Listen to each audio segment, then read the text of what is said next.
Praise the Lord. खुदावंद का शुक्र करते हैं। खुदावंद बहुत अच्छा है और उसने मुझे और आपको ये मौका दिया कि हम एक बार फिर से आमने सामने आ सकें, और धन्यवाद करते हैं उसका कि उसने मौका दिया कि एक बार फिर से आपके सामने वचन से बात कर सकें। और आज हम बात करेंगे खुदावंद का कलाम भजन संहिता से, और जानेंगे कि भजन संहिता के अंदर खुदा का कलाम मुझे और आपको क्या कहता है।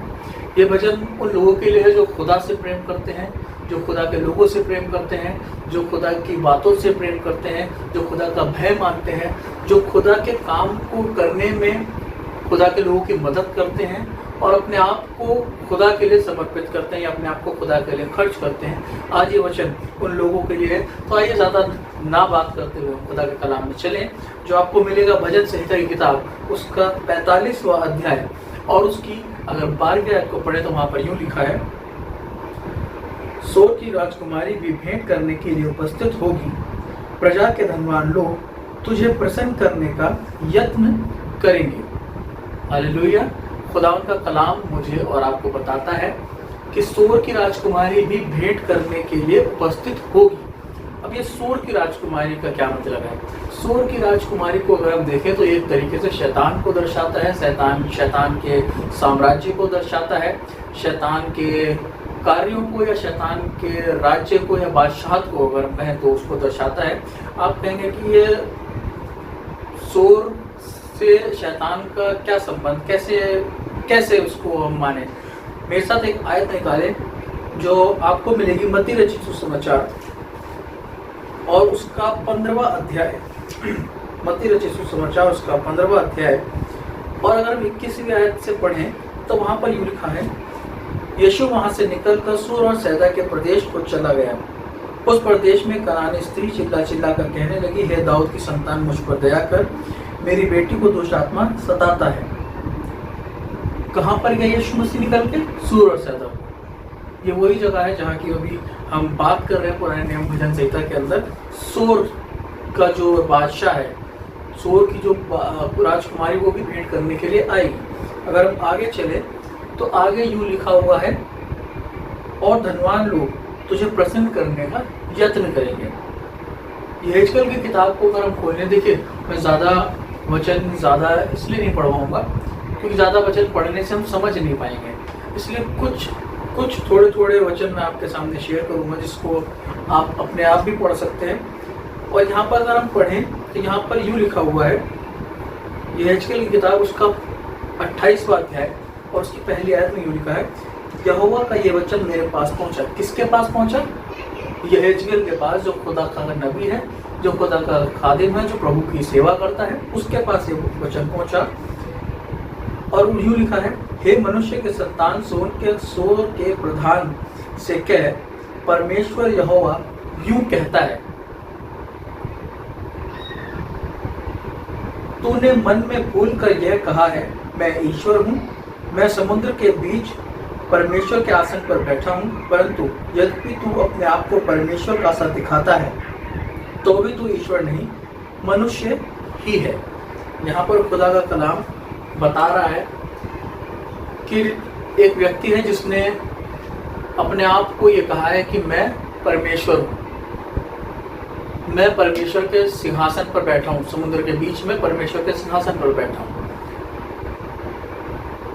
ये वो व्यक्ति है जो ये जानता है कि मैं जो कहता हूँ वो होता है, जैसा मैं चाहता हूँ वैसा मैं करवा सकता हूँ, जो मैं कहता हूँ वो होता है। ये एक बादशाह है, सोर का प्रधान, एक राजा है, और ये वहाँ पर जो चाहता है ये वो करता है। और जब ये जो कुछ सोचता है, जो कुछ चाहता है वो करता है, तो ये सोचने लगा कि मैं सब कुछ अब मैं ही हूँ, मैं ही परमेश्वर हूँ, और जो मैं कहूँगा वो हो जाएगा, मैं सब कुछ जानता हूँ। इसलिए उसके दिमाग में, उसके मन में घमंड की बात आ गई, और परमेश्वर का कलाम यहेजकेल नबी के द्वारा ये कहने लगा कि भैया, ये जो कहता है कि मैं ईश्वर हूँ और अपने आप को ईश्वर सा मानता है, लेकिन वो है क्या? सिर्फ मनुष्य। अजीजों, हमें इस बात को जानना और समझना बहुत ज़रूरी है कि हमारे मन के अंदर क्या चल रहा है। क्या हम अपने आप को परमेश्वर के बराबर तो नहीं मान रहे? ये बादशाह अपने आप को परमेश्वर के बराबर मान रहा था। और उत्पत्ति की किताब को अगर हम खोलें तो यहाँ पर एक और बादशाह के बारे में मैं आपको बताना चाहूँगा। ये भी बादशाह है, ये भी अपने आप को बड़ा समझता था, इसको भी ये मालूम था कि मैं जैसा कहता हूँ वैसा हो जाता है। लेकिन कुछ हुआ इस प्रकार, यहाँ पर एक व्यक्ति के बारे में आपको बताऊंगा।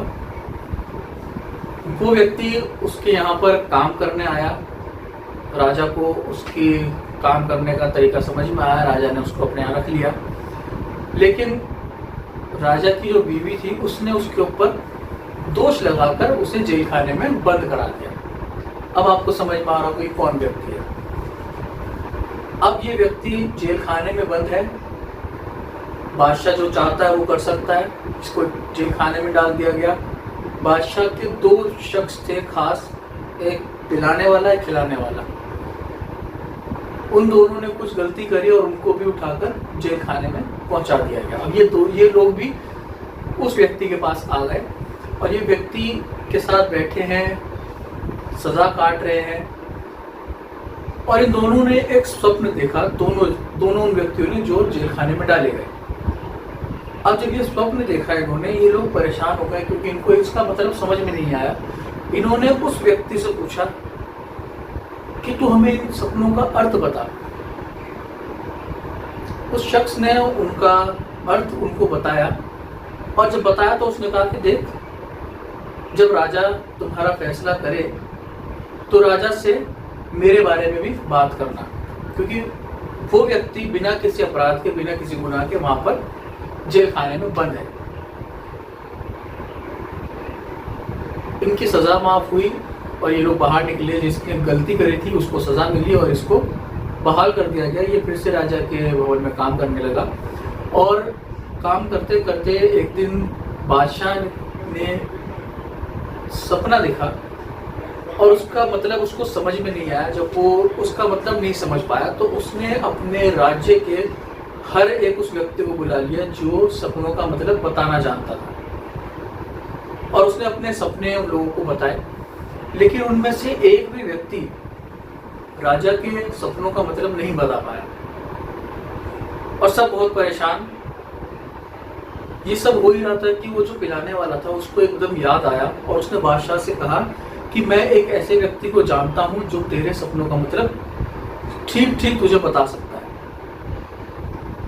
और मैं ये बात तुझसे कहना भूल गया था, लेकिन अब मुझे याद आया तो इसलिए मैं बता रहा हूँ। तो राजा पूछने लगा, भैया कौन है जो ये बता सकता है? अब आपको नाम याद आ रहा हो कहानी इतनी सुनने के बाद। वो कहने लगा, जेल खाने में जो एक व्यक्ति है उसका नाम है यूसुफ। वो प्रभु का भय मानने वाला है, वो प्रभु का जन है और उसने ही मुझे बताया था कि जब मैंने सपना देखा तो उसने मुझे मेरे सपने का अर्थ बताया था और ये बताया था कि मैं सज़ा से माफ़ कर दिया जाऊंगा और वो दूसरा व्यक्ति उसे सज़ा मिलेगी क्योंकि गलती उसने करी थी। तो राजा ने कहा, भाई ठीक है बुलवाओ।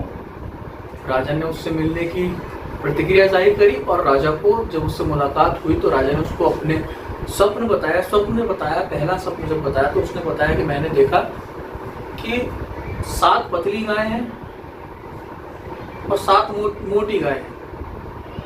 पतली गायों ने मोटी गायों को निगल लिया। उसके बाद उसने सेम ऐसा ही दूसरा सपना देखा, 7 बालें निकली और जो दूसरी बालें निकली उन्होंने पहली बालों को निगल लिया। ये जब दर्शन सपना उसने बताया तो उस व्यक्ति को तुरंत याद आ गया कि ये क्या है। उसने बताया, उसने कहा, देख तुम हमारे इस मिस्र के अंदर 7 साल ऐसे होंगे जिसमें खूब अनाज उपजेगा और 7 साल एकदम आकार बढ़ेगा। तो हमें इन 7 सालों के लिए अभी से काम करना होगा और उन 7 सालों के लिए अभी से अनाज जमा करना होगा, जिससे आने वाले अकाल के दिनों में मिस्र में लोग सही से रहें और खा सकें। अब समझ में आया व्यक्ति कौन है। ये व्यक्ति है यूसुफ। यूसुफ ने जब ये बात बताई फिरौन को, तो फिरौन ने इस बात को सुना, समझा और कहने लगा, भाई देखो हमारे राज्य में परमेश्वर का भय मानने वाला या परमेश्वर की बातों को बताने वाला कोई व्यक्ति नहीं है, क्योंकि तू परमेश्वर की ओर से समझदार है, तू ज्ञानी है तू सब कुछ जानता है और हमारे पास तेरे से ज्ञानी व्यक्ति कोई नहीं है, तो इसलिए हम चाहते कि तू हमारे पास रहे। अगर मैं आयत निकलवाऊँ, मेरे साथ आयत निकालिएगा, भजन उत्पत्ति किताब उसका 41वां अध्याय और उसकी 39, 38, 37 से अगर पढ़ना शुरू करें तो वहाँ पर आप पढ़िएगा, तो मैं पढ़ देता हूँ, आप सुनिए। लिखा है, यह बात फिरौन और उसके सारे कर्मचारियों को अच्छी लगी, इसलिए फिरौन ने अपने कर्मचारियों से कहा, क्या हमको ऐसा पुरुष जो यह है जिसमें परमेश्वर का आत्मा रहता है मिल सकता है? फिरौन ने यूसुफ से कहा, परमेश्वर ने जो तुझे इतना ज्ञान दिया है कि तेरे तुल्य कोई समझदार और बुद्धिमान नहीं है, इस कारण तू मेरे घर का अधिकारी होगा और तेरी आज्ञा के अनुसार मेरी सारी प्रजा चलेगी, केवल राजगद्दी के विषय में मैं तुझसे बड़ा ठहरूंगा। फिर फिरौन ने यूसुफ से कहा, सुन, मैं तुझको मिस्र के सारे देश के ऊपर अधिकारी ठहरा देता हूँ। हालेलुया। अजीजों, बात सिर्फ इतनी सी समझने की है कि ये व्यक्ति जो फिरौन पूरे मिस्र को चला रहा है, मिस्र दिखाता है गुलामी की जगह को, गुलामी के स्थान को, उस जगह को जहाँ पर खुदा के लोग बंदी बन कर रहे थे, जहाँ पर खुदा के लोगों को पीने को पानी, खाने को खाना नहीं मिलता था, उस जगह की बात कर रहा हूँ। उस जगह पर यूसुफ है और यूसुफ को भी जेल खाने में डाल दिया गया था, जबकि उसकी कोई गलती नहीं थी और उस पर भी यूसुफ ने झगड़ा नहीं करा, उस पर भी यूसुफ ने कोई बात नहीं बोली, वो चुपचाप अपने खुदा के बहन में रहा और खुदा से दुआ मांगता रहा और खुदा ने उसको वहाँ से सरफराज करा और निकाला भी। अजीजों, अगर आप और मैं इस जगह पर होते तो हम क्या करते? पहली चीज़, हमें अगर कोई गलत बात बोलता है तो हम तुरंत उससे लड़ने खड़े हो जाते हैं। हमें कोई बुरा बोलता है, हम उसको बुरा बोल देते हैं। हमें कोई गाली देता है एक, तो हम उसको 4 गाली देते हैं।